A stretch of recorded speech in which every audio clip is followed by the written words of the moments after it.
Soy Eduardo Camaño, nací el 17 de junio de 1946. He sido concejal, diputado de la provincia, intendente, diputado nacional y presidente de la Nación. Realmente lo único que quiero dejar, 50 años de vida política en el Partido Justicialista.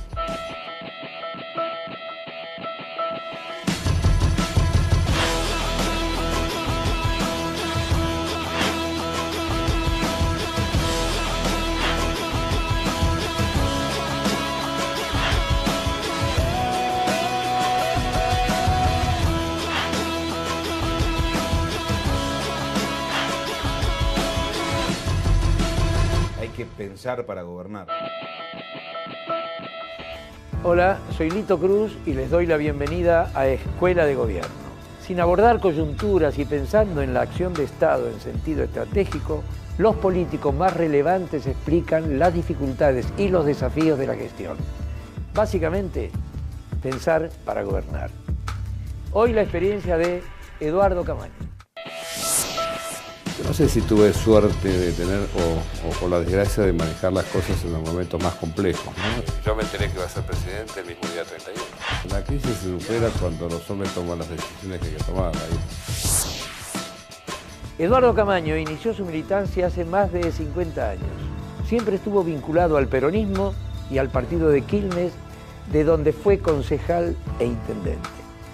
También fue diputado nacional, llegando a ocupar la presidencia de la Cámara Baja, y este cargo le permitió ejercer la máxima magistratura de la Nación de manera interina durante la crisis del 2001. ¿De dónde proviene su vocación por la política? Bueno, la vocación por la provincia es como todo joven, ¿no? Alguna vez yo fui joven, indudablemente, que en esa época el peronismo era el partido más revolucionario que había en la República Argentina. Yo tenía 16 años cuando me afilié al partido.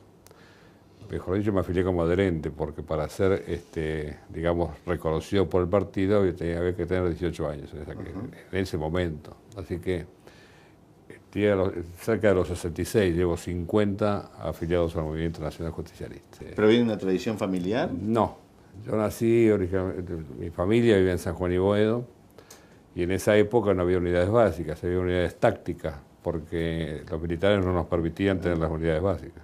Así que era todo un desafío, y aparte de creer en el pensamiento y en la doctrina, era un desafío de todos los días sentirse como una persona que en el fondo estaba peleando por los derechos de la patria, los derechos de los trabajadores. A usted le tocó recorrer todo el espinel, si se quiere, legislativo de alguna manera y ejecutivo también la recorrió. No, y el partidario. Y el partidario también. A ver, el partido arranqué como vocal en una agrupación política de Quilmes en su momento. Después fui presidente del partido cuando fui intendente. Después fui presidente del Consejo Nacional, que estaba intervenido por orden de la doctora Cubría. ¿Y por qué razón? Porque a su vez era presidente del Congreso Nacional. Al ser presidente del Congreso, en el periodo de intervención, me selló la posibilidad de conducir el partido durante 2 años. En el interín también fui congresal provincial y congresal nacional. Así que he hecho todo el recorrido, digamos, eso desde el punto de vista de militante. Y desde la administración pública o del trabajo público fui concejal, diputado de la provincia, intendente municipal de Quilmes, vicepresidente de la Cámara de Diputados Nacional, vicepresidente de la Cámara de Diputados, presidente de la Cámara de Diputados, y un día me tocó asumir la responsabilidad de conducir al país, como yo digo, 2 años, porque fue el 31 de diciembre del 2001 y hasta el 2 de enero del 2002. A ver, vamos porque algunos dicen que fueron 3 días, yo digo, no, fueron 2 años realmente. Vamos por partes hasta llegar a Así que digamos que el recorrido lo hice completo.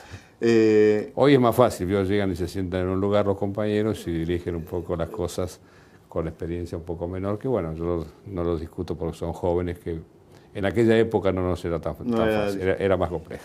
¿Qué recuerda de su experiencia como intendente de un municipio tan importante como Quilmes? Yo no sé si tuve suerte de tener o la desgracia de manejar las cosas en los momentos más complejos, ¿no? Yo no sé si tuve suerte de tener o la desgracia de manejar las cosas en los momentos más complejos, ¿no? Es decir, hablar del 87 al 91, un país que estaba en un grado de situación altamente complejo, porque Alfonsín no estaba fortalecido y había llegado Cafiero en la provincia en el 89.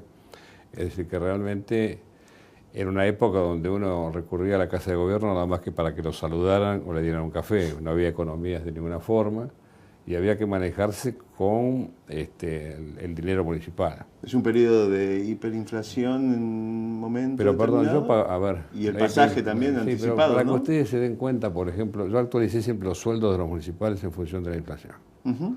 Eso me merece un reconocimiento de parte de ellos en forma permanente, pero, a ver, la inflación era día a día, era el momento en que la libreta usted, cuando iba al supermercado o al mercado, le anotaban el aceite sin ponerle el precio.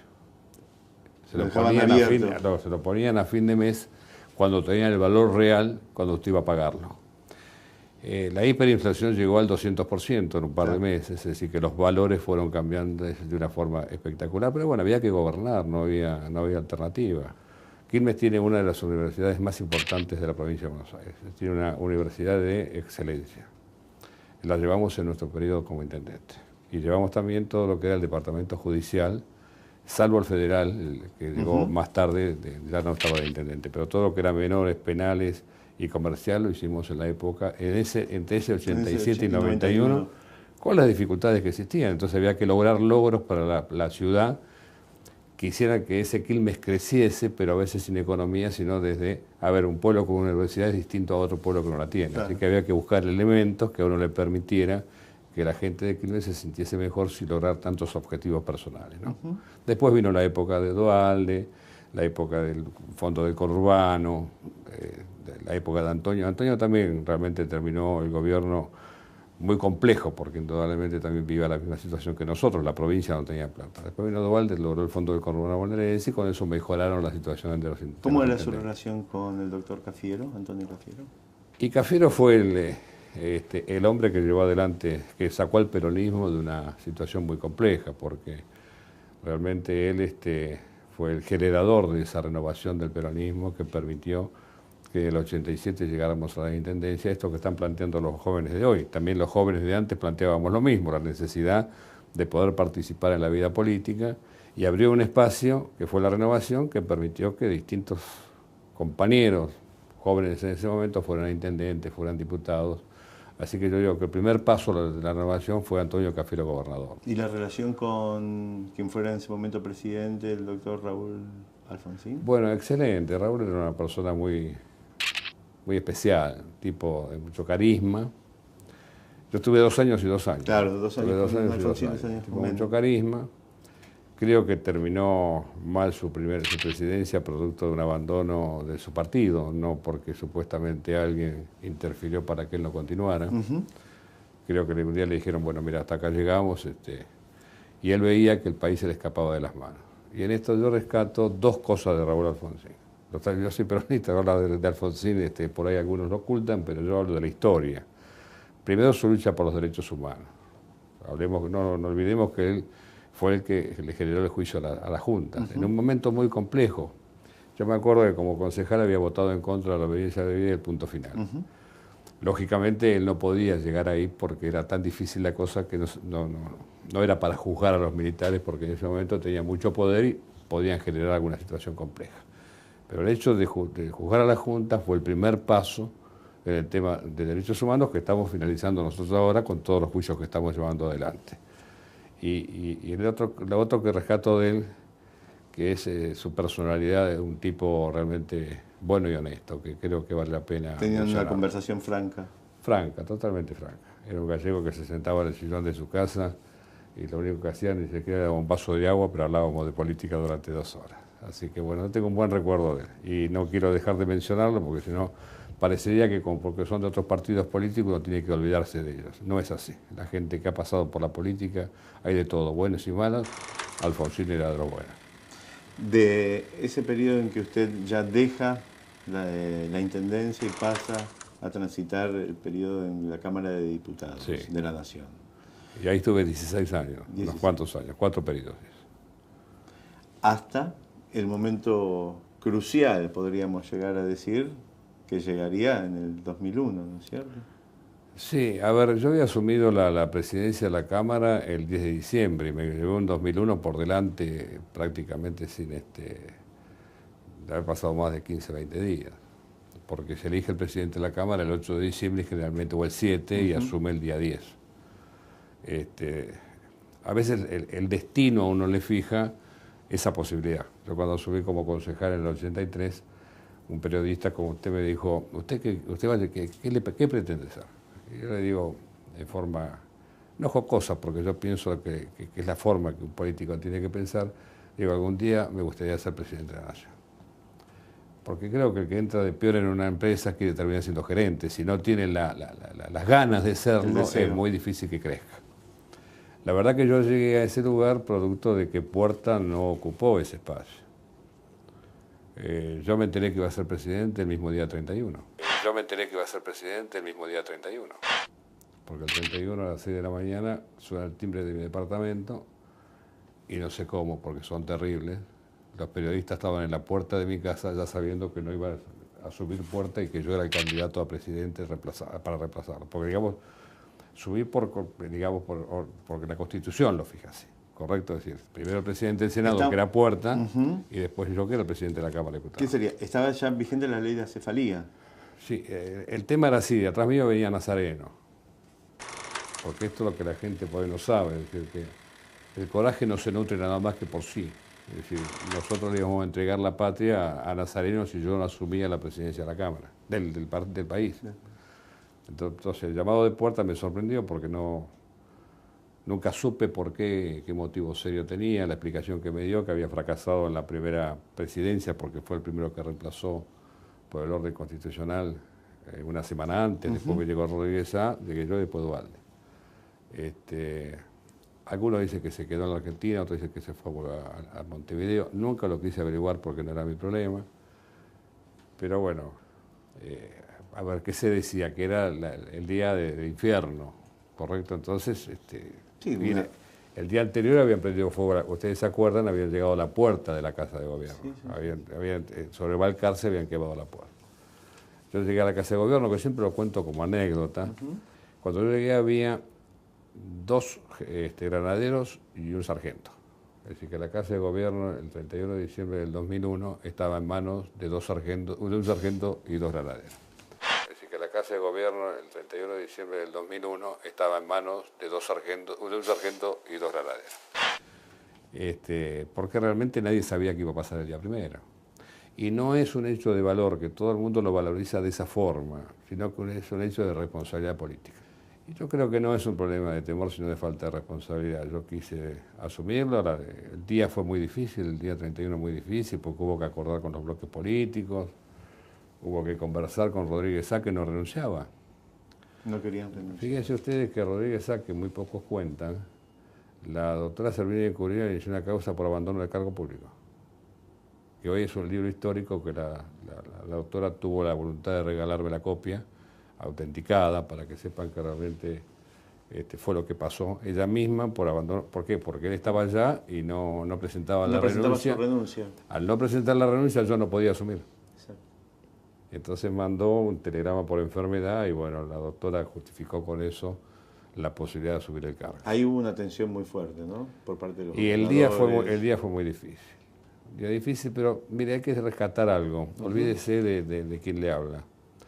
Creo que asumimos la responsabilidad como Congreso de la Nación para que no ocurrieran cosas que pasaron en otras oportunidades. El Congreso de la Nación fue llevando adelante la ley y la Constitución y fue nombrando cada uno de sus sucesores, hasta que llegaron a Eduardo Duhalde, que se transformó en el presidente que ocupó la totalidad del faltante del periodo de la Rúa. Porque en el camino hubo un montón de propuestas que no eran esas.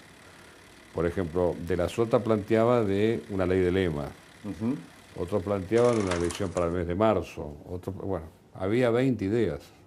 La realidad, todas circulando. Pero todas terminaban en que no duraban los 2 años restantes de la Rúa. Solamente aceptaban a un candidato que fue Duhalde. Y Duhalde asumió por el mandato de la Rúa hasta la finalización del mismo. Su paso por el Poder Legislativo y por el Ejecutivo le dan legitimidad a buena parte de las conclusiones que desgrana en esta entrevista. Su sobriedad y aplomo es reconocida por todo el arco político, incluso de fuerzas políticas de signo contrario. Ante ese estado de sensibilidad social, falta de legitimidad política, institucional, de representatividad ¿Pensó que sería imposible superar la crisis? Mire, la crisis se supera cuando los hombres toman las decisiones que hay que tomar. La crisis se supera cuando los hombres toman las decisiones que hay que tomar. Y hubo mucha incidencia hubo gente trabajando para que eso no ocurriera. A ver, primero pensemos que la gente tenía razón. A ver, el corralito le había quitado toda la plata, las economías que estaban en los bancos estaban sin poder cobrar.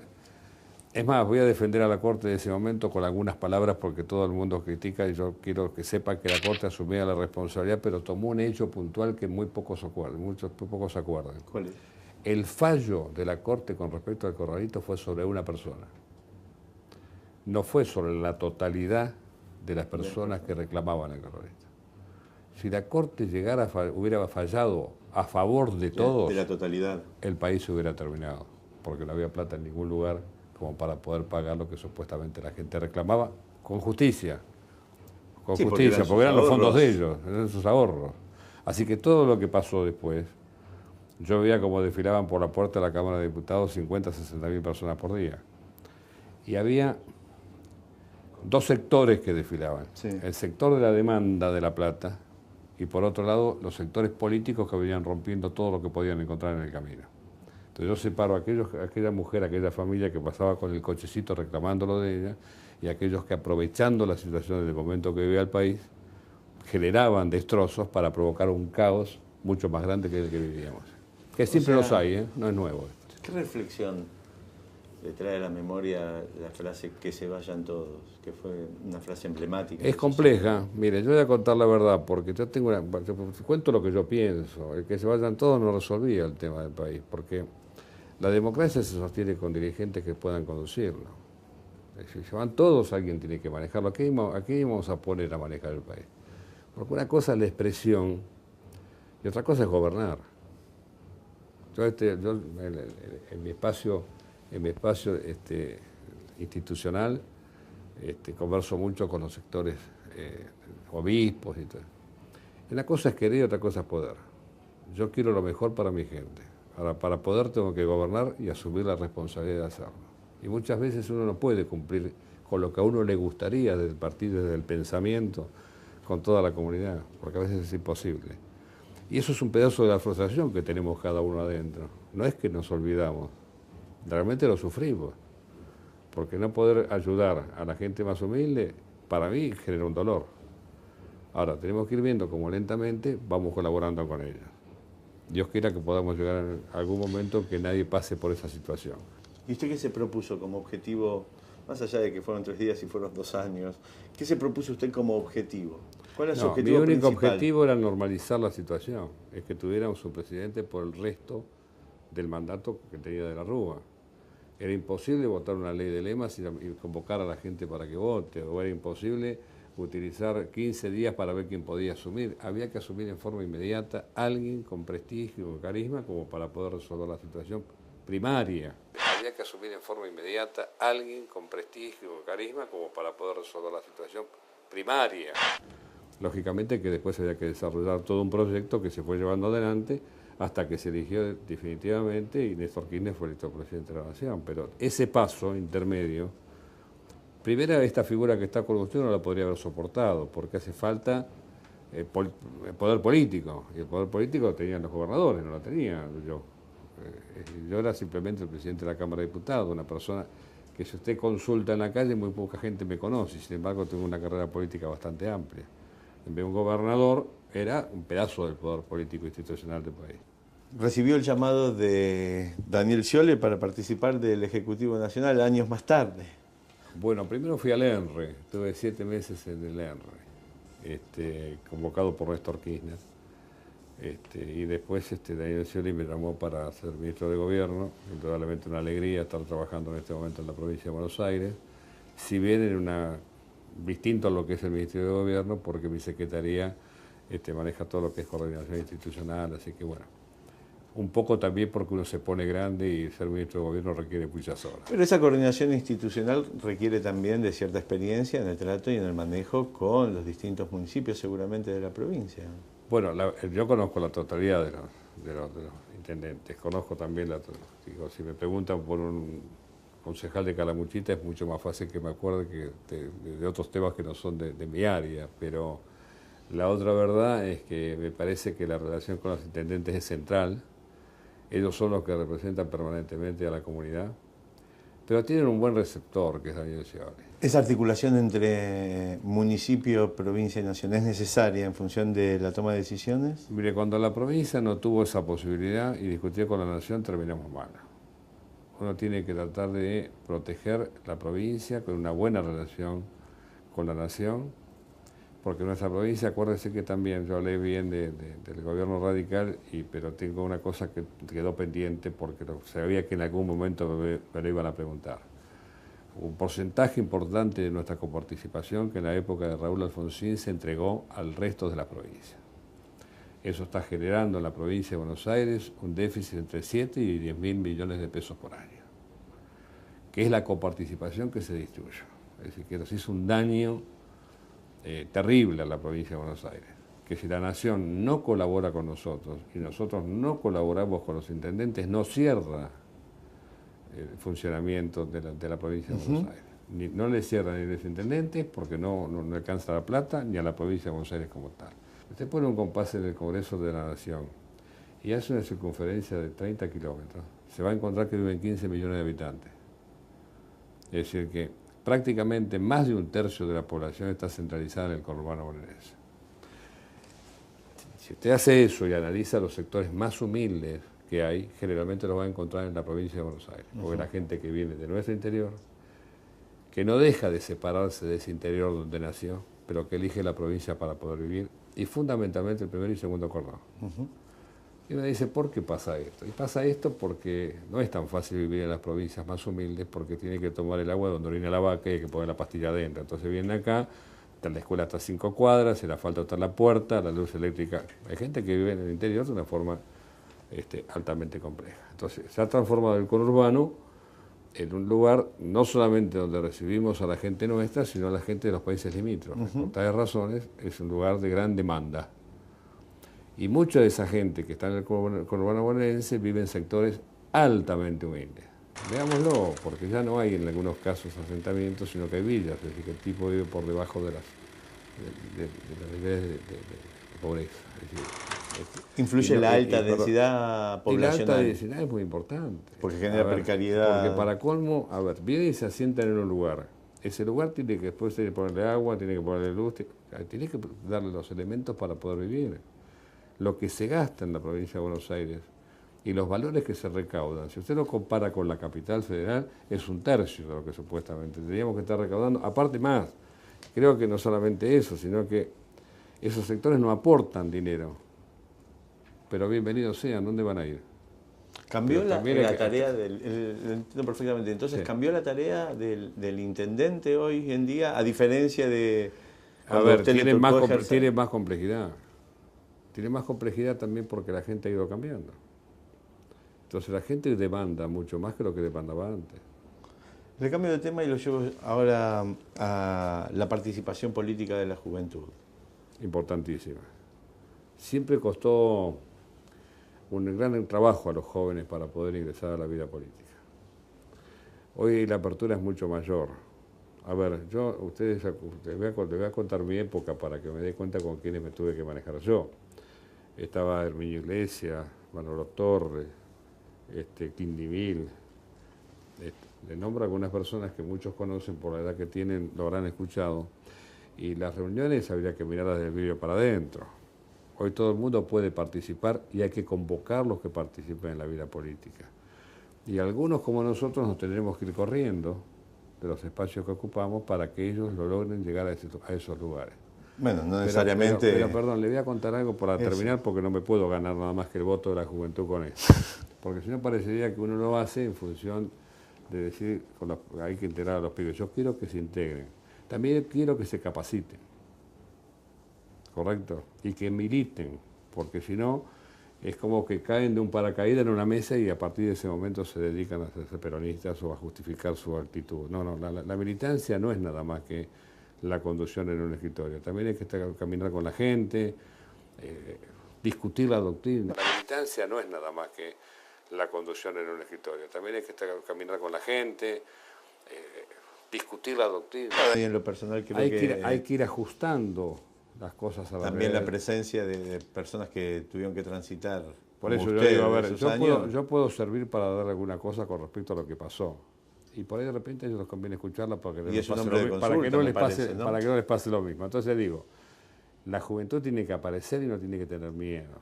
Tiene que ponerse a trabajar en política porque el recambio generacional está a un paso de que se produzca. ¿Considera importante que exista institucionalmente una escuela de gobierno? La escuela de gobierno yo tuve la suerte de que en el gobierno de Antonio había como una escuela de gobierno, porque él mismo era una escuela de gobierno. Entonces me parece que para mí la escuela de gobierno es central en todo este tipo de cosas, porque es donde realmente uno se prepara para gobernar. En muy breve, ¿qué le sugiere democracia? Única forma de vida. Justicia social. La merece todo el mundo, fundamentalmente los más pobres. Estado. Tiene que trabajar para que eso ocurra. Gobernabilidad. La posibilidad cierta de poder tener las economías para poder realmente cumplir con todos esos compromisos que estamos tomando. Eso es gobernabilidad, si no, no hay gobernabilidad. Pueblo. Es lo que nos ayuda a nosotros a poder pensar que siempre se puede mejorar la calidad de vida. Argentina. Es todo. Bueno, ministro Eduardo Camaño, muchas gracias por haber participado del ciclo. Un gusto estar con ustedes. En esta media hora, Eduardo Camaño dio una clase acerca de cómo se ejerce el poder real en las máximas responsabilidades del país. No siempre, cuando uno llega al gobierno, puede cumplir exactamente con todo lo que prometió durante la campaña electoral. El poder no cualquiera lo puede ejercer. Y la política en general siempre responde a la cabeza de quien conduce el país.